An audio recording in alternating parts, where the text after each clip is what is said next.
I'm very sad about it. It has really saddened me. And maybe in a way, I feel very distressed by it. Yes. Mm. In terms of the conclusion that was reached, where the matter has journeyed from, is the sadness as a result of the conclusion, or you have questions about the procedure that took place before that? The sadness is about the whole process. My sadness is because as far as I'm concerned, it was a very unnecessary. We have been taken through a very unnecessary situation, and which, as far as I'm concerned, and that is my honest and candid view, this has so weakened the institution of the judiciary. It's not so much the individual who occupies their position, it is the institution. That is what I'm concerned about. Mm. I mean, what informs the conclusion that it's an unnecessary process? I mean, we have heard even government spokesperson make the point that a petition was sent, a committee in line with the constitution was set up. They've looked into the matter and they've come to a conclusion. Which aspect of it? What specifically makes that necessary? I think that, you see, there has always been something wrong with Article 146, and particularly with the procedure that it sets out, and especially as it regards the position of the Chief Justice. In the Ajaychum case, I took the opportunity to reflect on that weakness that I noticed. And unfortunately, what one saw wrong with that procedure as set out is what has come to pass. Because one, it's a provision that sets very vague criteria for or very vague grounds. Misconduct. Misconduct. I hear you're a lawyer. Misconduct ranges. There's no particular description of misconduct. Your child can misconduct themselves in school by chewing gum. That's misconduct. Chewing gum in court could be labeled as misconduct. Misconduct simply means that somebody, in somebody's view, you have misconducted yourself.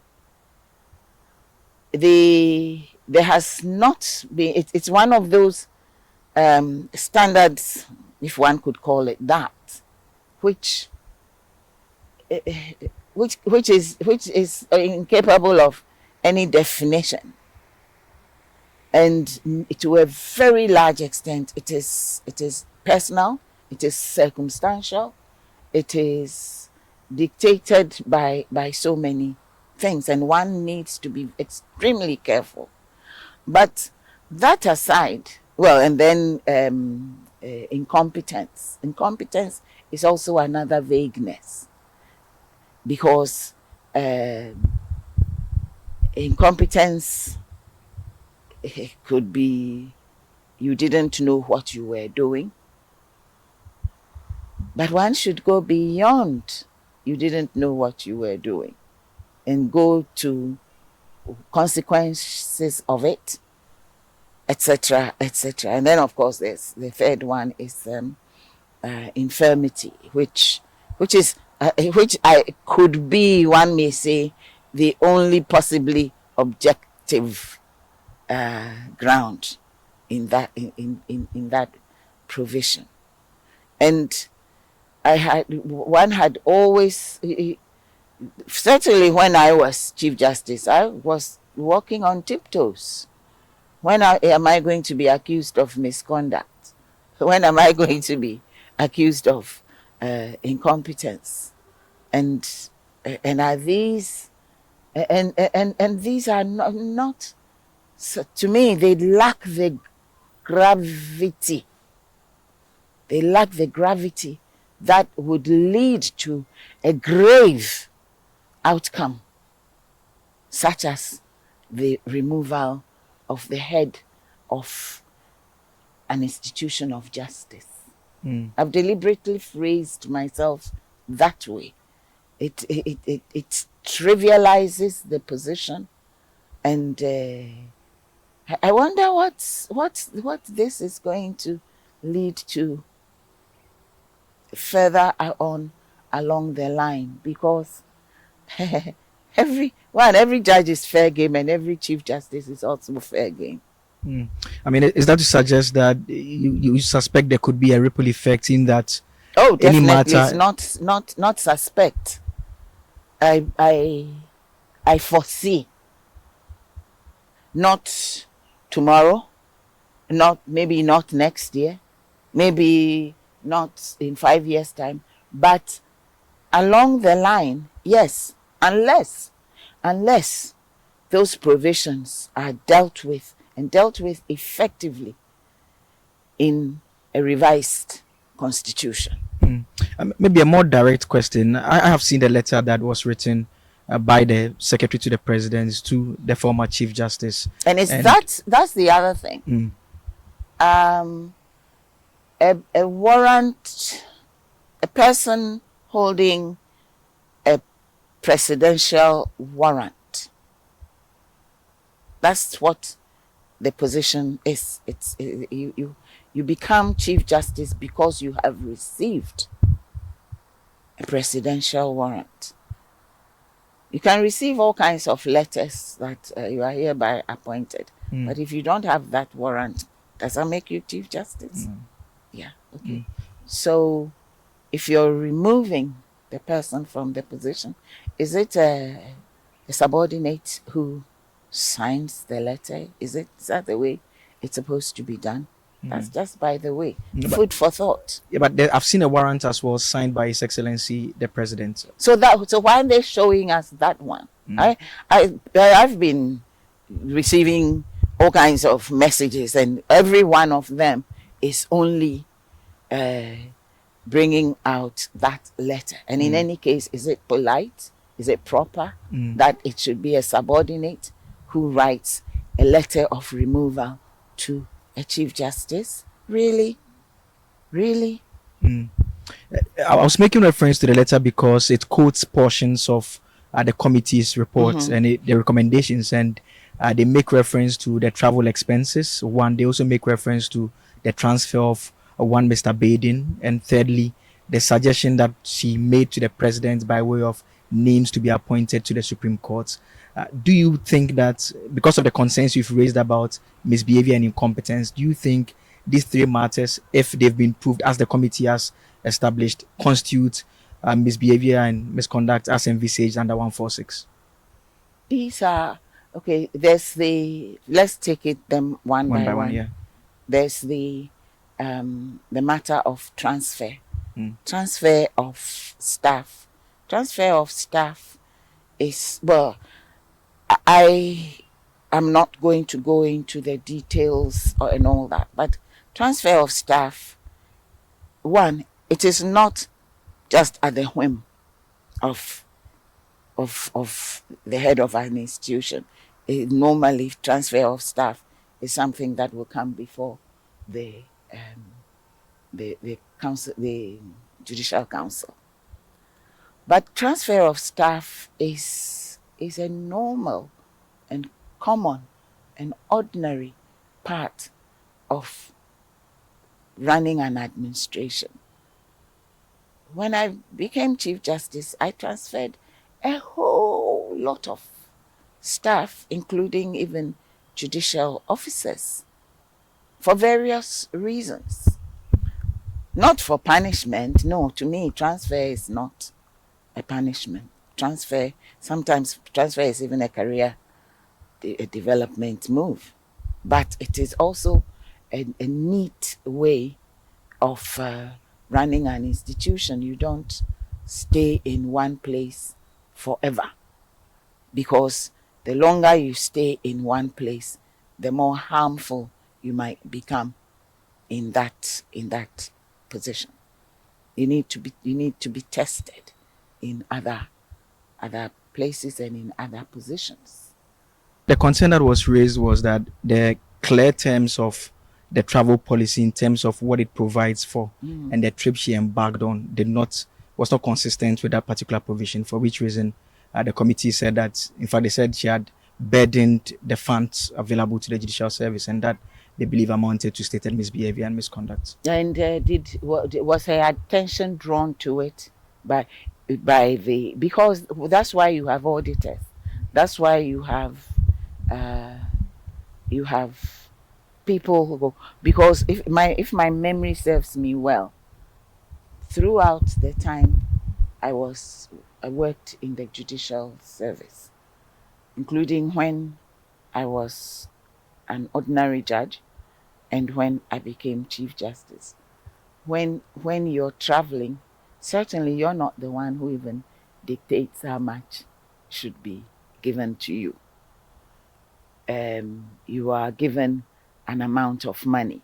If it is supposed to be accountable, you are informed that it's accountable. If it isn't, you are told. I always ask, is it all mine? And if that is it, then that is it. So whether it was an overpayment, whatever it was, because when somebody is traveling, even the administration of that travel has to be something which those who are drawing up the documentation for the withdrawal of the money and all that, they are supposed to do it with reference to policy, is it not? Yeah. I think that is how it is in every organization. So, and sometimes there could be overpayment, and then you're notified that and sometimes it's months thereafter, and then you were overpaid because maybe the trip was shorter for one reason or the other, or the rate was different, and so on and so forth. And then you're requested to refund, isn't that it? Yes. So this, if at best, because I don't really have the details of the proven facts. Yes, I have some idea of the allegations, but of the proven facts, those I don't have. And so all I can say is that, yeah, I don't think that is sufficient. I mean, another issue had to do with the recommendation that was sent to the presidency. I mean, there have been a number of Supreme Court decisions that have commented on the appointment of superior justices, the process that takes place. But those who raise the issue There that have been a number of Supreme Court decisions as to the procedure. procedure. I remember really, such as the Ghana Bar Association versus Attorney General. which of them? The one that had to do with the appointment of Justice Puamine and Justice Yawapel. There was a recommendation from the Judicial Council, a number of names, and the point was that it was in a certain order, and the president had gone below, so the GBA sued. And I think the concurring opinion from Justice Jones Doche, he discusses that the procedure is such that the various arms have to play various roles in terms of making the nominations. There are those who say that the Judicial Council plays a role, but the letter that she wrote to the president, that letter was specifically signed on her behalf. She signed it as the Chief Justice, writing directly to the president who heads the executive, mentioning specific names of individuals who she believes should be appointed because of the shortfall that he was raising concerns over. They say that that is unconstitutional. That's the conclusion of the committee. That at best that's mismanagement or a management mistake. Is that so, what did it result in? What did it result in? Mm. I'm asking. I mean, but my lady, respectfully, the courts have said that an unconstitutionality is a matter that cannot be remedied, and so the very existence of the But breach itself is a problem. for example, let's take let's say that a decision is made, a judicial determination is made by a high court judge, who by the constitution does not have that jurisdiction, but they went ahead and made that judgment. Is that sufficient to get rid of the judge? Is it? I don't think so. Because at the end of the day, that decision is appealable, right? And would be appealed against, and ought to be appealed against. And in any case, if it's unconstitutional, it is without effect. It is null and void. Right. To me, if you make a recommendation, which is not the recommendation that ought to be made, or the method, the mode by which you make the recommendation is not in accordance with the process. And I need to point out that it's one of the unfortunate things, that I noticed when I was Chief Justice, that the process for selecting and then for recommending people for appointment had a way of changing from time to time, which I found rather unsatisfactory, because at the very least, what one would need is to have a properly stated procedure for it. Because even how you first initiate who is going to go into consideration, there have been so many different ways of doing it. For example, nominations to the Court of Appeals. I've known situations where somebody applies, where it's by application, and then you even sit exams, and then you're shortlisted, and then you're interviewed, and then the outcome is one way or the other.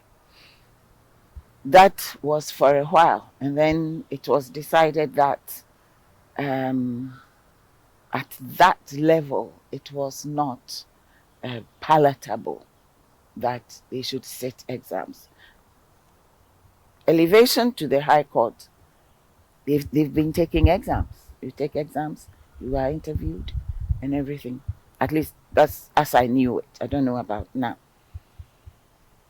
And the to the Supreme Court, too, it is in terms of how you arrive at the names of the people to be recommended by the the, the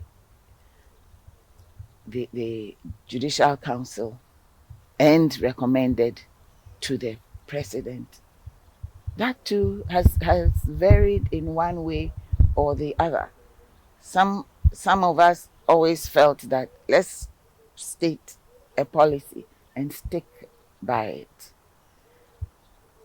Other times it would be names coming from left, right, and center, and it's all a big mess. So when you say that, and all these are procedural rather than the Constitution says that it goes to the it, it goes to the maybe what it starts with an application, or it starts with headhunting, or it starts with picking a name out of a hat.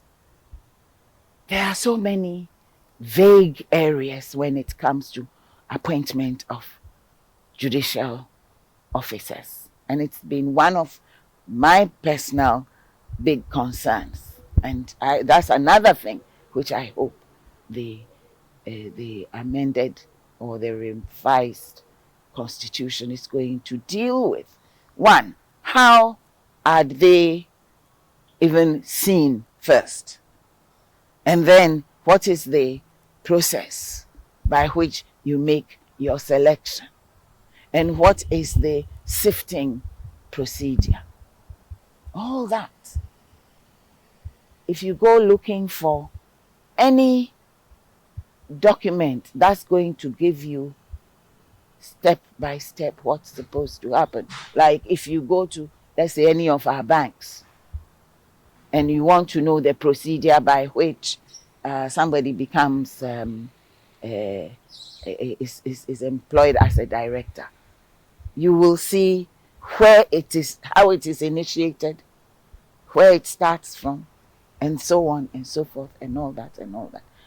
As far as I'm aware, it's not like that in even in a greater part of the public sector. And it's a weakness, and it's an omission that needs to be seen to. But with regard to the Chief Justice, okay, so she sent a list of names to the president. That's what she's supposed to have done, right? And then what happened? And then what happened? I mean, the appointment was not done, but the committee takes the view that that was in breach of the constitution, and they say that that amounts to a breach of the stated misbehavior, amounts to stated misbehavior as well. I beg to disagree. I mean, and you say that is petty. Why that conclusion? Because even in major cases, you're a lawyer, right? Not a law student, you're a lawyer. To be called to the bar in October. Oh, well, then you're practically a lawyer. But I think one of the biggest, first things you learned was that you can get it right and you can get it wrong. The question is whether it is correctable. Is it not? In major cases, in capital offense cases, the trial judge can get it wrong, right? And that involves somebody's life, whether they're going to be found condemned to death, or they're going to be put into prison for life. Even that is not so gross as to lead to the judge, he got it wrong. Yeah, I got it wrong. You can get it wrong, you can get it right. So that is why I keep asking, and then what happened? Because in the end, you look at the gravity of the harm that was done, if any. If any. That's all I've got to say on that. And so as far as you're concerned, that also does not meet the threshold in your definition? No, doesn't. Do you think, and this is as a general question, do you think from what you've heard about the allegations, it should have crossed the threshold? I mean, I've seen suggestions that you abstained from the vote at the Council of State level. I cannot reveal what happened at the Council of State But then the level. question is, do you think it crosses the threshold of a prima facie determination? You think you can get me to? No, my lady, it's a separate question. It's a separate question. You think you're because separating it? You have expressed an opinion on the three allegations that we've discussed. Yes, and so deduce. So as far as you are concerned, from what I've said, is it a fair deduction to say that your opinion is that it does not cross the threshold? It does not cross the threshold. You know, you've already done your criminal procedure, because once you're bringing in a prima facie finding, you're sort of skirting the lines of criminal procedure more than you will be skirting the lines of civil procedure, right? Mm. Okay. And I do not think that if these were criminal allegations, any of them would cross that line whereby the case has been made out, because the part I played in this matter was only in terms of prima facie, and prima facie only had to do with the facts as they are before you, or the allegations, and any supporting fact, any supporting material as has been presented to you. Isn't that it? Mm. So, like I said, I didn't see what is in what came before them beyond what I had earlier on seen. And what I had earlier on seen was insufficient. Mm. Yes. Mm. It didn't even cross into the inquiry stage. So a committee, in your opinion, should not have been set up to inquire into I it. think it follows, doesn't it? It follows. Mm. I mean, a number of your concerns rest on a lack of clear laws in place and everything. To the extent that the committee was exercising discretion and their own understanding of some of these laws and applied it, would you disagree or agree with those who say that no clear-cut provision has been breached in terms of from the start of the procedure for the removal to the conclusion? Well, what procedure? What's the that skeletal framework that's in the Constitution? See, that's a very. I want to take you back to the Ajay case. See, in the Ajay case, the the court, the matters had only just begun. The process had only just begun. So we couldn't really go deeply into other aspects that could have come up. But the court perceived, rightly so, that the procedure that has been set out for the removal of the Chief Justice fell so far from normal standard of justice that we had to read a procedure into it. For the simple reason that for the removal of a normal Superior Court judge, there's a stipulated need for a Prima facie prima determination. facie determination. And then for the removal of the Chief Justice, there was no such thing. Yes. And so we read the need for, because otherwise, why should it even go to the Council of State if it goes in and it comes out? What would have happened to it? It goes for them to look at it. So we decided that there too there has to be prima facie, because when you're dealing with constitutional processes of this sort, there are all kinds. It's nuanced, and you need to, as much as possible, shore up the provisions to reduce the room for play of nuances. You need, so as to create more certainty. I think that's the best way I can put it.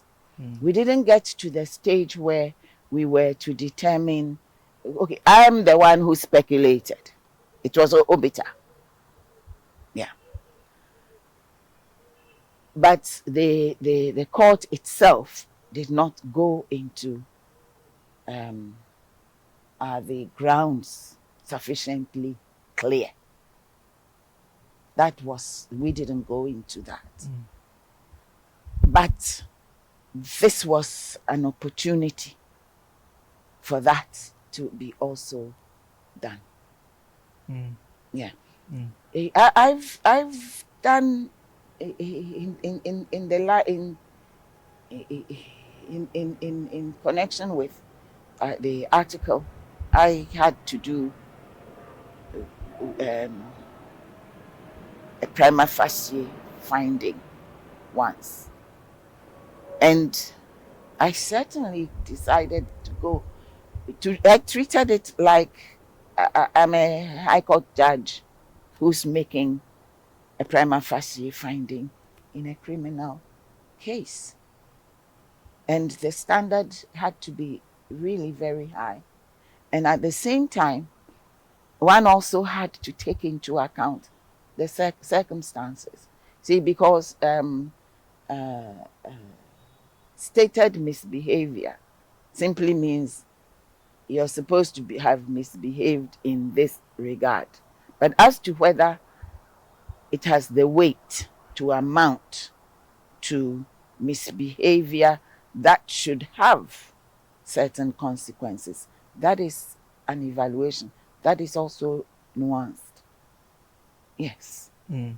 And in my opinion, most of the things that had been brought against the respondent, I threw them out because you know de minimis non curat lex. What does that mean? The law does not concern itself with things of trifle, not substantive matters, not Yes. little things. Yeah, Yes. but if I'm to ask directly, would you say that the former Chief Justice got a fair trial, if I'm to put it in that manner? In my you want my opinion, you want my legal opinion, Mm. you want an opinion from the heart and the mind and the soul and the spirit. No, she didn't. She didn't. And there were also other things which in the latter part of the proceedings also happened, which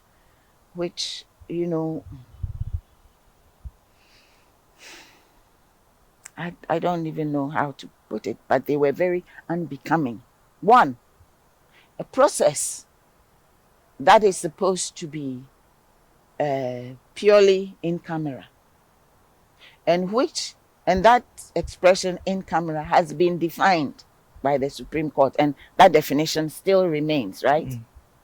That from the complaint all the way till the president speaks at the end of the matter, it's all what? It's all to be treated as part of the same thing. It comes under the same cover of in camera, and therefore is supposed to be confidential. So you can imagine the umbrage that I felt to receive on social media something some social media thing somebody had sent to me, where the fact of which I am not in the least bit ashamed, and if I had to do the same again, I will. The fact that I had gone to give evidence before the committee was on social media. How did that get there? And it was not only myself. So and so and so and so and so and so and so and so. I'm not going to repeat that. I won't use the word that came on my lips. I'm not going to repeat that unbecomingness by even mentioning the names that were mentioned. Isn't somebody entitled to have every witnesses on their behalf? And then to come to think of it, then I thought, yeah, but we don't even know who gave evidence on behalf of the petitioner. So why is it that those who gave evidence for on behalf of the respondent, why should we be thrown to the rabid dogs? Because there has to be some not very noble motivation for that. And when it says that they from quote and unquote sources close to the committee, oh really, that is so sad and it's so pathetic. And then on Sunday, somebody sends me another thing where somebody's going on and on and on and on and going on about the legal submissions that had been filed on behalf of the petitioner. Really? Why? Why? What's the game? What's going on? I felt sad. And I've been, indeed, even that in itself made me sad. Have we come to this in this country where a process, the most important thing in every process, whether it is a formal judicial process or it is the most informal process, such as, let's say, ADR discussions and all that, where something is supposed to be confidential, it has to be kept. But to the extent that the Supreme Court has determined that if there is a breach of the in-camera rule, it does not invalidate the process, should that still be of concern? That does not matter. I'm still talking about it. Just because it doesn't breach it, it breaches the letter.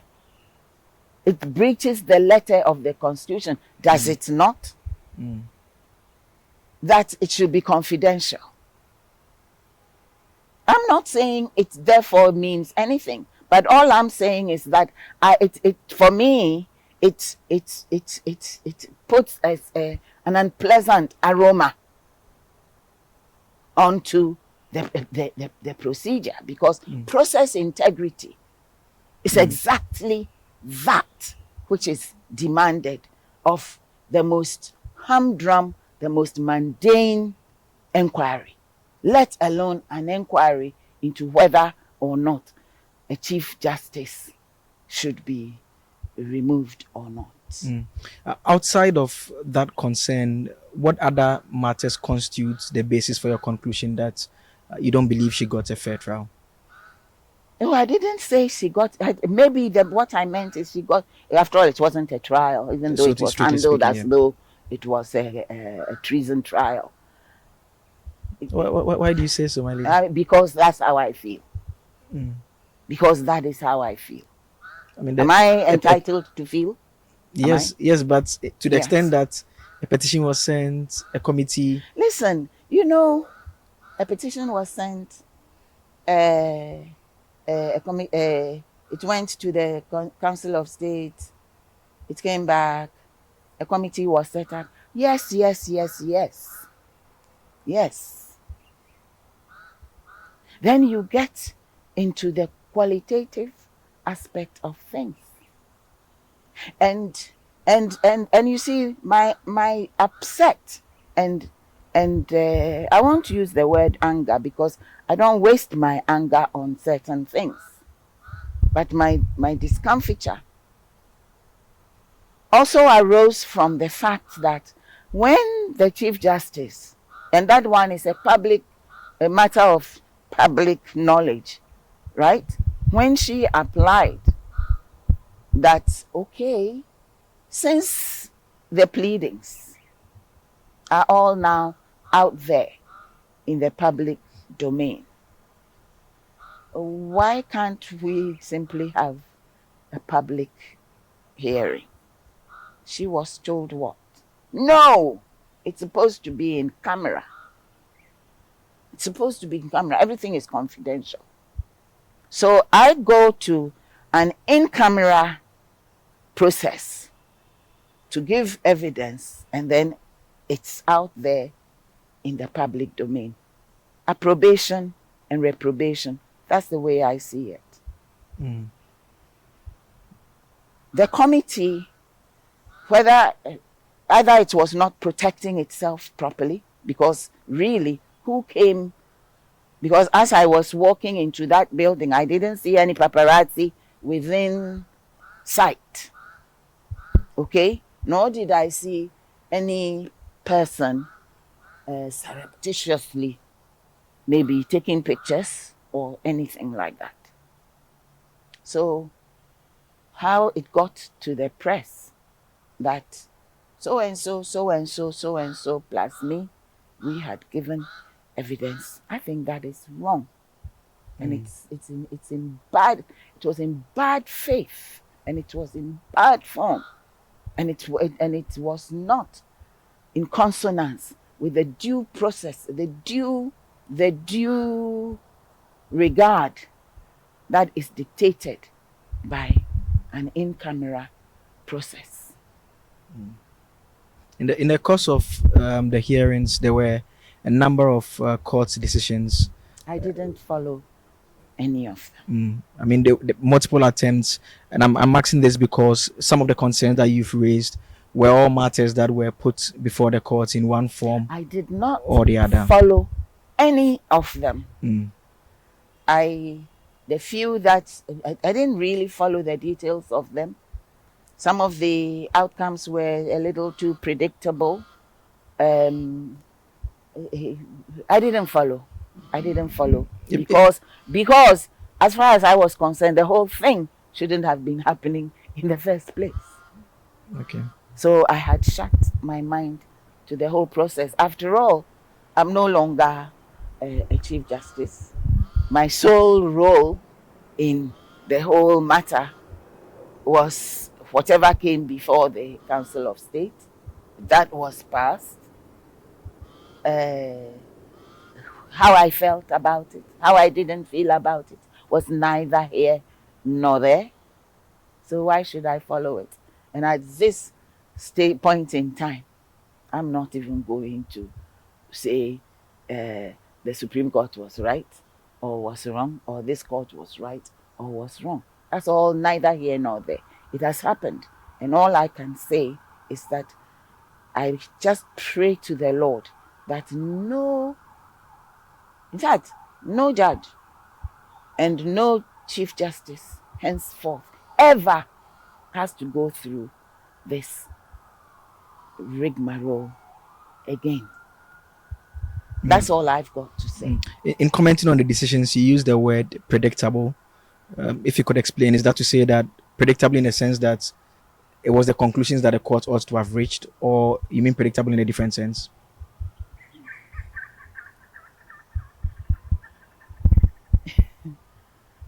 It was predictable in the sense that, well, not all of them, but some of them were predictable because one knew what to expect.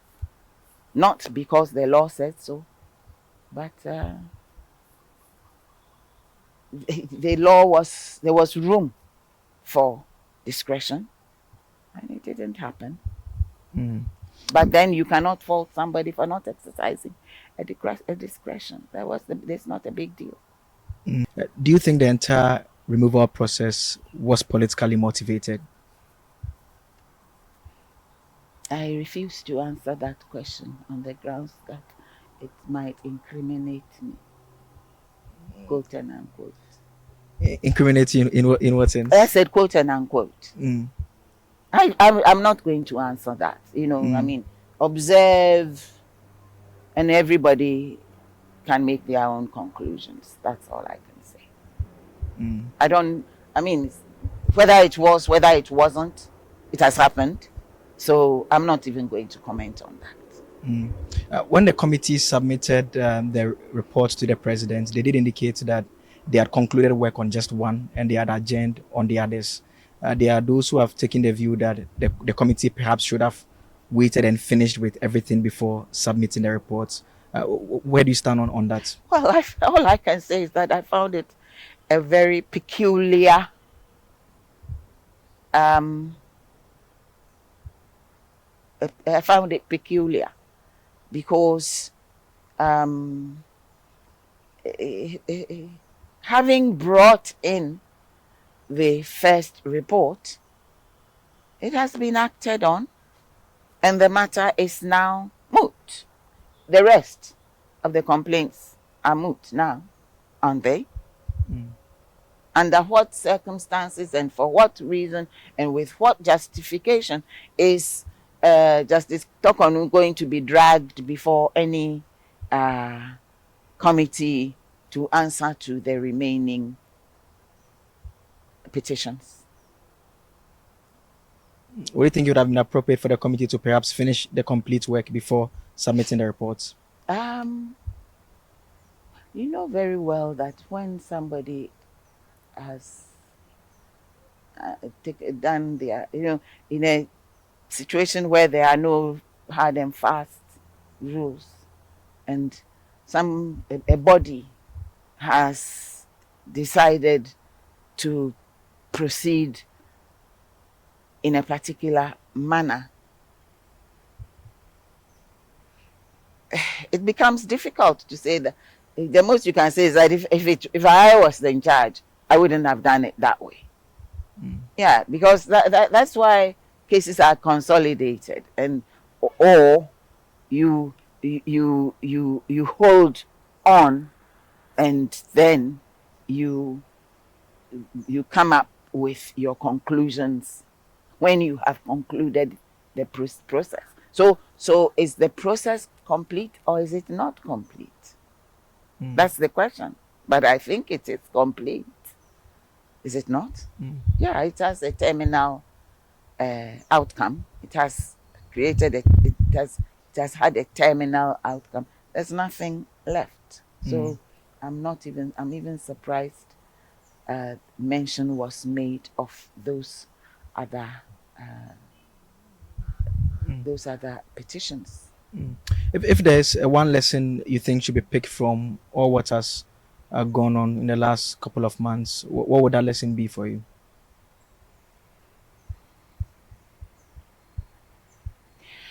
That a constitutional provisions that purport to deal with the removal of persons from their positions, however high, however low, ought to be more ought to be crafted with more precision and be have greater detail. Because if in your constitution you're going to go to the extent of uh, setting out grounds, setting out procedure, and saying that this is the only procedure that is to be used, then it needs to be more solidly grounded. It needs to say more. Because what the Constitution could have said, actually, would have been that the etc., may be removed in accordance with a law to be made by Parliament. Because just like there are other provisions of that nature, that could have been done. But once you stipulate that this is it, then there should have been more substance to it than as it is in the present constitution. So, any takeaway? Well, any lesson? Not for me. Me, I'm over 70. I'm in the departure lounge. Mhm. Um, but it's that when it comes to constitutions, what is inside it, how it is phrased, the the, the specificity with which it ought to be phrased should all be carefully looked at, Mm. because because every constitutional outcome every constitutional outcome is not towards an individual. It is towards the nation and its future. Okay. There's been a bit of legal debate. Just final two questions. There's been a bit of legal debate on the effect of the removal, whether it affects her role as a Supreme Court judge as well. The warrant that I have seen removes her from office as Chief Justice and Justice of the Supreme Court. Is that your understanding of what the 146 procedure should lead to in respect of the Chief Justice? See, that's also another gap. That's what I'm going to say. That's also another gap, because it has to be dealt with. And because uh,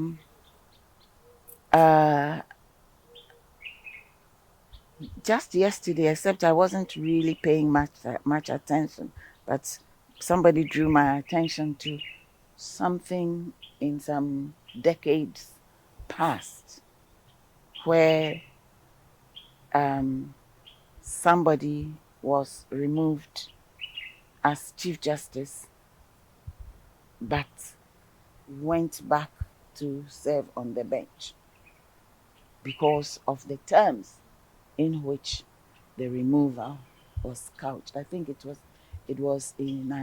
was by way of an enactment. I, um, I can ask the person to give me more details just for edification. But you know, I don't want to go into academic debates, and I will rather. This is as far as I will go with answering the question you have asked, because for all you know, in this litigious country, somebody may bring the matter before the Supreme Court just for the heck of it, and I don't want to put my mouth in there. Mm. And finally, I mean, if you were to say something to the former Chief Justice, what would you say to her? I mean, and secondly, do you think that we need serious, clear-cut reforms to guide this entire process? I think I've made it quite clear. I'm answering the latter part of your question. Yes, clearly, clearly, clearly. Not only whatever will be in the Constitution, but even in terms of the procedure before the committee. There has to be something there. Yes, under the general law, every committee sets its own procedure, so long as they do not breach the rules of natural justice. They are legitimate, but there are all kinds of nitty gritty matters that it would serve the nation better if it is all there in the law or in the Constitution, and it is there for everybody to see and for everybody to know, because that is why criminal procedure criminal procedure is more of a technical uh, part of the legal instruments than civil procedure. Civil procedure has a lot of discretion, but because of the nature of the possible outcomes of any criminal process, criminal procedure has a lot of imperatives, and that is what is needed for this kind of activity. Because it's not only judges who uh, who can come under the Article 146. All the constitutional bodies, the heads, yeah, and even that I have serious problems with that. I mean, can you imagine? God forbid, but proceedings are being brought against the Auditor General, or the Accountant General. And that process, because these are all classified as of the rank of Court of Appeals judges, so this becomes the headache of the Chief Justice. And what does the Chief Justice know really about the work of the Accountant General that will enable you make prima facie findings if there's all kinds of technical things he's supposed to have done and not done, and so on and so forth? Yeah, judges, we make decisions about all kinds of things, but we don't know everything. And when it comes to the arcane areas about the workings of accounting and audit and so on and so forth, there's a limitation on that. So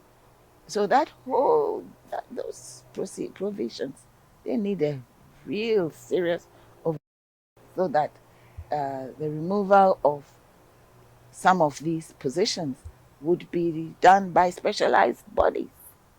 It's only fair, right? And the other part of the question? The other part of the question, which is what I've conveniently forgotten. Yes. On if you had the opportunity to speak to the former Chief Justice, I mean, she publicly expressed serious concerns about the process that she was going through. She felt it was unfair. It's come to an end. They've removed her. If you had the opportunity, what would be that one message to her? That she should take heart that God sees. And sometimes when you go through certain things which you think have brought you to the end or to your knees or something like that, that could be far from the truth. There could be bigger, better, and greater things that the Lord has in store for her. That is what I will tell her, and that is what I'm going to send to her as a text message. Because when you're a believer, things happening today, yeah, they've happened. So you look to God and you move on, and you allow God to manage the rest. Okay. Thank you very much.